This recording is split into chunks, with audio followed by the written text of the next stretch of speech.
Hi, everybody. It's David Fleming here from the Toronto Realty Group, and welcome to my next in what I think is a long series of interviews with our mortgage broker, Tony Della. If I had to guess, I'd say we've probably done 5 of these over the years.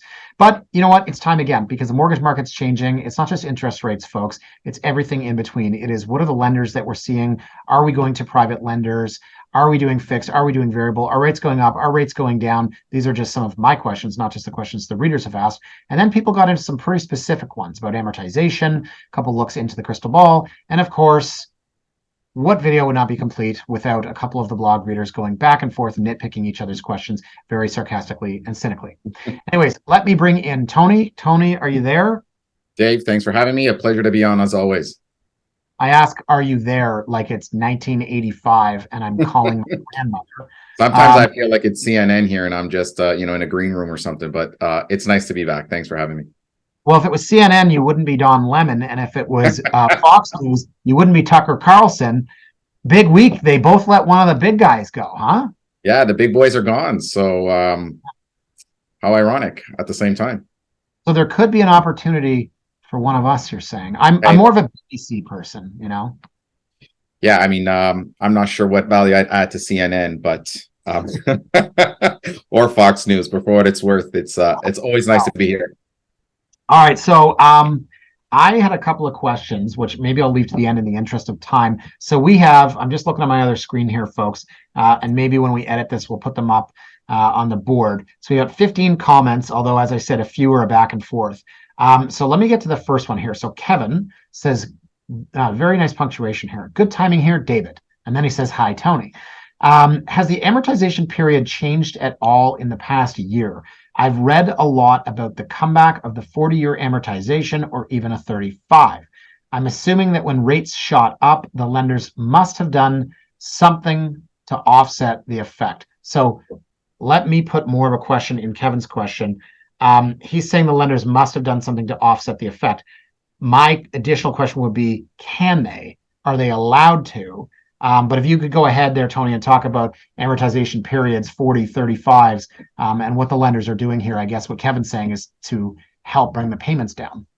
Yeah, so I guess this is a pretty important question to tackle. What we're effectively seeing is there's been no change in the actual policy of extended amortization. So on the institutional side, no loan right now can extend beyond 35 and 40 years. So we don't have the option as brokers to submit deals at a 30 or 40-year amortizations. They just don't exist. So nothing's changed from our perspective in terms of extending the amortization. What we've seen in the past is borrowers were not paying enough money. If they had trigger rates, were not paying enough money to the principal or the interest amount of the mortgage, and therefore they would contact their institution and say, hey, look, I need a little bit of breathing room on my payments. The lenders would work something out with them. And on the back end, that would artificially change their amortization. So the lenders, in response to some of these COVID changes, to some of these rate increases over time, on the back end, they were giving what's called payment relief to some of these borrowers. And as a result, that would indirectly change or directly, change their amortizations with their mortgage. Now, what would typically happen is whatever payments were being capped onto the loan, when the mortgage comes up for renewal, some of these institutions now were saying, you've got to recover that payment again, or you've got to recover that loan balance again. So let's say, for example, $10,000 worth of payments were being added to your loan on maturity date. You'd have to, on maturity date, come up with those funds to pay it off in full. Or when you transfer the mortgage, they'd add it to the balance. Okay, interesting. So I would ask, I remember when we had 40-year amortizations, I would ask, do you think that's ever coming back? So I don't think they are on the A side. On the B side, we do have some institutions that will offer 35-year amortizations. That's the maximum we're seeing. But none of the major banks at this point in time can offer that because some of these institutions on the B side have a way of working around some of the OFSP regulations. You do have the option to extend the amortizations with certain lenders up to 35 years. But on the on the institutional side, they're just not there yet. So I know I'm supposed to get to the other comments here. Why is it that there are 100-year amortizations in some countries? Yeah, I think it's more of a cultural thing. I think certain cultures have or don't have a problem passing on the debt into, the lineage of the family. And here where we just don't have that. So I know in London, or pardon me, in England, you have those amortizations that stretch from 50 to 100 years. I believe in Japan, they have very similar amortizations. A lot of it is to retain the values of these properties in certain pockets. So if you have a house in London that's worth $5 million or $6 million or whatever that number is, some people just don't want to sell it. So the debt accumulates over generations and they continue to pay it.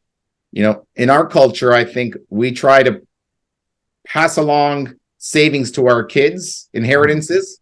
I guess in Europe, they want to pass on the debt just to keep the asset. So just works a little bit differently there, I guess. Well, you said 5 or 6 million. I was thinking, yeah, in London. Maybe 50, 60, I should say. Yeah, house? Probably not. Okay, so blog favorite here, appraiser. Blog favorite to everybody except the people that subsequently chirped him, of course. So what video would be complete without a question from appraiser? So he says, with inflation seemingly under control, do you think interest rates will start to decline anytime soon? Yeah, look, I think the consensus seems to be that rates will begin to subside within the next, 12 to 24 months. A lot of economists, much smarter than I, are predicting that once inflation comes down, these interest rates should begin to follow. Again, it's very hard to predict because, as you know, these interest rates that we're seeing on the fixed side are hedged against bond yields. So what we try to do as best as we can is try to track these movement of these bond yields, 1 through 5 year terms, and that will give us a pretty good indication of what's going to happen to these interest rates. So we've seen over the last, 2 or 3 months that they've remained pretty stable, pretty flat. Interest rates currently are anywhere between, high 4s to low 5s right now on shorter terms. And we just haven't seen like a big enough break to see these rates come down just yet. So if I had to guess, I think if we can get the inflation numbers down a little bit more, at some point in time, I believe we're going to see fixed interest rates follow in terms of a little bit of a decline. Okay, so the next question, which completely unrelated to the previous one, blog reader Hoob, another name I've seen for a long time, he said, with inflation seemingly still rampant, do you think interest rates will start to rise anytime soon? Yeah, I mean, obviously a little bit of a different opinion than appraiser. I think we've remained pretty flat in terms of interest rates, like I just indicated. The numbers over the last few months have indicated that obviously inflation numbers have come down. Now, someone's interpretation of what they think rampant is might be a bit different than another. But I think what we're seeing is the trend of inflation has been steadily coming down here in Canada. And I would anticipate interest rates, within the next 12 to 24 months to follow suit. Yeah, so I'm just looking at my other screen here. So I remember, just like I remember the peak home price of February of 2022 was 1,334,000. I remember the 8.1%. That was the peak inflation in June of 2022. And it was 4.3% in March. So, I mean, down from 5.2, down from 5.9, down from 6.3. So I don't know. I think, and I'll skip the rest of the back and forth between appraiser and Artium. Artium's new reader seems to be kind of trolling. Appraiser got in there and basically said, appraiser said, inflation's declined since June when it peaked at 8.1%. And they had a bit of a back and forth. I'll leave that to the readers if they want to see that, because those are not in question form. What I can add is this: is like we haven't seen, like, we've seen moderate increases and decreases in interest rates over the last 3 or 4 months, but not significant enough where it's being overly exaggerated. So you might see a 10 or 15 basis point drop in either direction, but all directions seem to be pointing that interest rates are going to be heading a little bit lower when inflation numbers come down. Yeah. Okay. I mean, I get asked this a lot. And again, I'm not the most informed either, but like I don't see a cut happening this year because no matter what happened with inflation, and people can choose to tell me I'm wrong here, but let's say that this 4.3, let's say in April it was 3.9, let's say in May it was 3.2, let's say you got down to 2%. I just still don't think the optics look good. I think that, and sorry to say, I don't want to get into politics here, But I think the optics of cutting rates, I think it's going to bother people that got 5-year fix over 5%, and then they're going to complain and say, well, why did I have to pay this? And all of a sudden you're slashing rates again. I just think it's simple to stick with it. And I think the simplest answer for the government, just from a political standpoint, regardless of what happens with inflation, is just to leave it. So yeah, and don't forget, like, we're talking about two different sects of interest rates, right? You obviously have your fixed rates, which again are hedged against bond yields, and then you have your variable rates that are hedged against the prime lending rate. So, I also think we're probably not going to see an adjustment to the prime lending rate change over the next little while. If I had to guess, probably not going to see it come down in the next 6 months. And I think you will see the Bank of Canada at some point in time begin to slash the prime lending rate. And it'll be interesting to see how these institutions react in terms of what they're prepared to discount on those variable rates again. Historically, we used to see prime -1 or prime -1.25. In today's environment, we're just not seeing that. So we want to make sure that we're able to capture both the fixed rates and the variable rates and just kind of get a balance or a sense of where they're going to be in the next 6 months. But if I had to guess, I think you'll see both fixed interest rates come down probably in the next 6 months, 6 to 12 months. And then I think you're going to see a decrease in the prime lending rate within a 12-month period. Interesting. Okay. So here's a good question. Actually, well, it's funny because Jen, who's another name I see a lot here, she starts by saying maybe this is a dumb question, but I think it's a good one. Maybe this is a dumb question, but what does a mortgage broker do differently than a bank? So this is either somebody that doesn't own real estate. I'm going to typecast here and think it's somebody that's young, reads the blog, doesn't own real estate, or somebody that maybe has just walked into their bank and got a mortgage. So it's good. I'm not going to sing Tony's praises because he could probably do that well enough himself. I have always used a mortgage broker. I have never obtained a mortgage from a bank, and I've bought, I think, 7 or 8 properties. So Tony, what does a mortgage broker do differently than a bank? Yeah, well, the short answer is there's quite a bit that we do differently. As a broker, we have access to different institutions than your traditional bank that you would deal with. So, for example, if you only work with RBC or bank with RBC, you're only going to be able to sell RBC mortgages. As a mortgage broker, we have access to 10 or 15 different institutions, both major banks and non-major banks. And then a lot of it is just, again, an element of expertise into dealing with these mortgages, the complications of some of these mortgages that, if you're a first-time buyer or you're self-employed, you might not be getting the same level of experience with a branch. And lastly is the amount of volumes that we do, you traditionally get deeper discounts than you would normally get if you were just, to walk into your traditional bank and ask for, a discounted rate. So when you combine all those factors together, the short answer is there's a ton of stuff we do differently, but most importantly is access to different institutions outside of who you bank with. So if your bank is giving you a particular rate, as a broker, I might have access to better rates and better products and services that your traditional bank can't offer you. So hopefully that provides a little bit of insight. Is it my words? No, did you see? I thought like you had a disco party in the background or something. No, my light just went out, and for some reason, I don't know that it works. I always wave my arm or I clap. Happens in some of my videos, but that seemed to work. Either that, or I thought I was getting like the hook from a comedy show. So I'll say this to Jen. Tony's being very modest, so I'm going to add my 2 cents on this. So I believe that your bank is going to screw you, because why wouldn't they?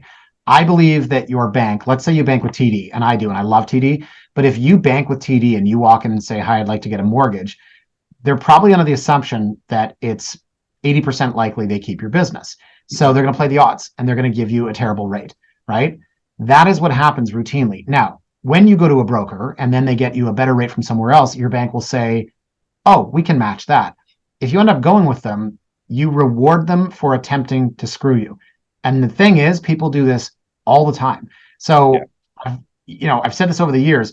You walk into your bank and they give you a terrible rate, and then you go to Tony and then you bring that piece of paper and the bank goes, yeah, we'll match it. I don't understand why you would stick with them. But that's, go ahead, Tony. Yeah, and no, like to your point is, at the end of the day, you want to think about this a little bit logically. And that is, if you're getting a better rate somewhere else outside of your institution, in theory, it doesn't matter. A bank is lending you their money. It's not your money at risk, it's theirs. So, when you're comparing products and services that are on par with one another, whether the money comes from TD or Scotiabank or RBC, at the end of the day, your job is to pay back a debt as cheaply as possible. So, to your point, David, is we get this all the time. we provide a rate, they go back to their bank, and they try to match what we're doing when they initially gave them a higher rate. And my argument to your point is, I say to my clients all the time is, why do you want to reward your institution when their primary intentions were to rip you off?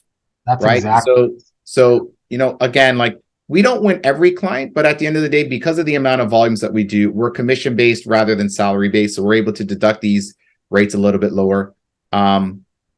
I think there's an element of expertise that you want. I've been in this, business almost 2 decades now.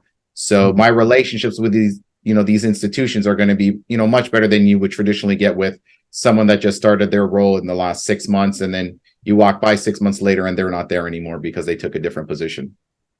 Yeah, and I've said this all the time. So I'll give you an example. And like I could to the blog reader Jen, I could talk about this all day. And it's not just that I'm trying to pump Tony's tires here, but I mean, we had a deal. You probably remember the individual. And he said, I'm going to buy this house, but I need 3 exceptions. Okay, so what's an exception? An exception is something that you're asking the lender to do. So the first exception, I believe, was there's a sliding scale over $1 million posted. You're supposed to put down 50%. And this guy said, well, I only want to put down 20. And coming from the United States, no other lender is going to do that. You walk in off the street level service, they're not going to do that. The second exception was, I think, the amortization. Well, I want a 30, you're offering me a 25. The third exception was, I think, I want you to qualify me without using my student debt. And Tony went to the bank, and this is where relationships happen. Just like a real estate agent, I can call an agent that I know, and I can say, I'm going to bring you a bully offer. What number do you need? And for 99% of the people out there, they're not going to answer that question. But if I have that relationship, then we can work it. Tony calls an underwriter and he says, I need this deal to go through. Here are the 3 exceptions I need. And they might hum and they might haw, but that's that personal relationship. And Tony, I think you remember that client, right? Sure.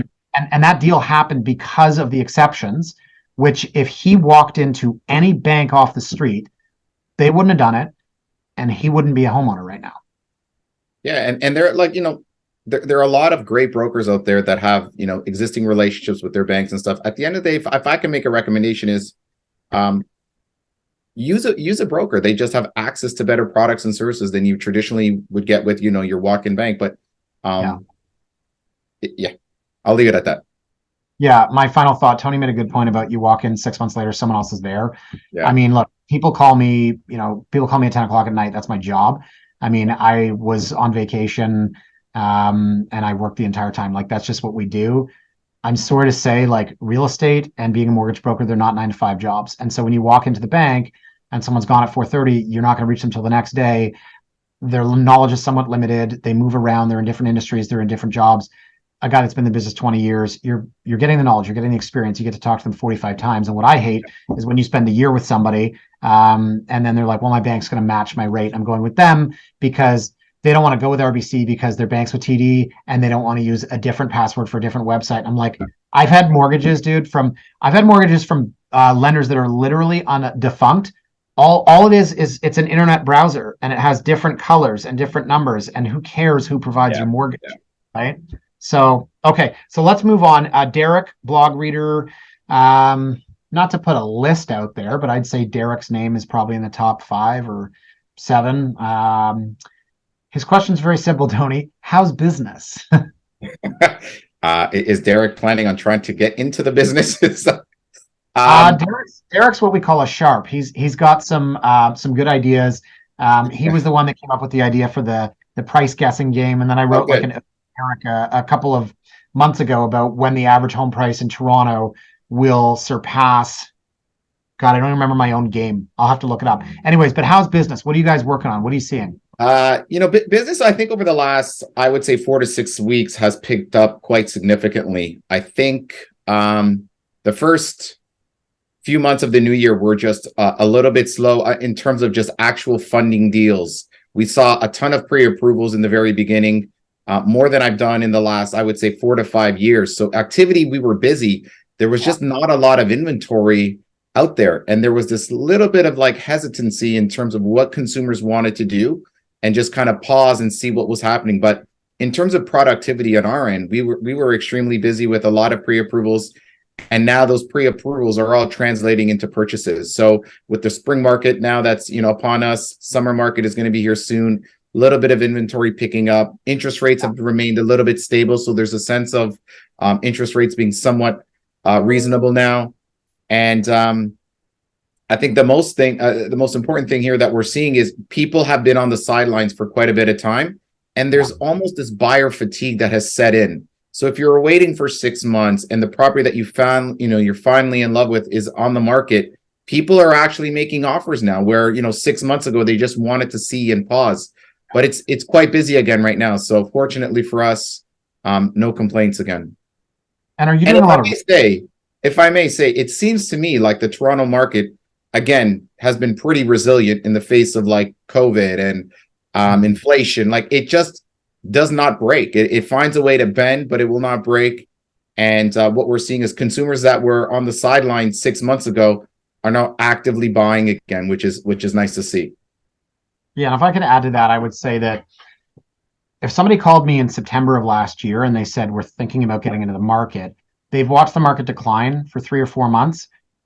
Nobody buys at the bottom, right? You all know that one guy that bought Bitcoin at the bottom, or that after the stock market tanked, the Dow went from 30,000 to 15. They bought in. But what I saw last fall was that everybody that said they wanted to get in the market, they just looked, because no one wants to buy when they think it might go back down. What ends up happening, Tony, is that after the second week of February of this year, when those people realize, okay, it's not going down, it's going up, they jump in, right? And so I find most people that we've dealt with, I've had, if I were to say the people that I've, sorry, the Zoom is telling us, okay.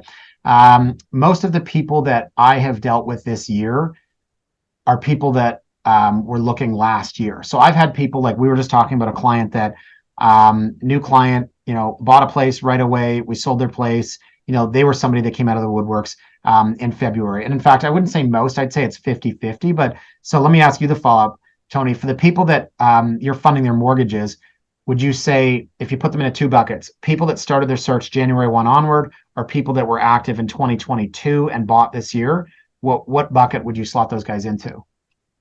I would say there is more activity in people that were looking previously to the new year. So people that have pulled the trigger from September, October, November, December, and have now purchased in the last, 2 to 3 months, versus those who have been actively looking as of January. I think the byproduct is the people that are purchasing now were looking back in November.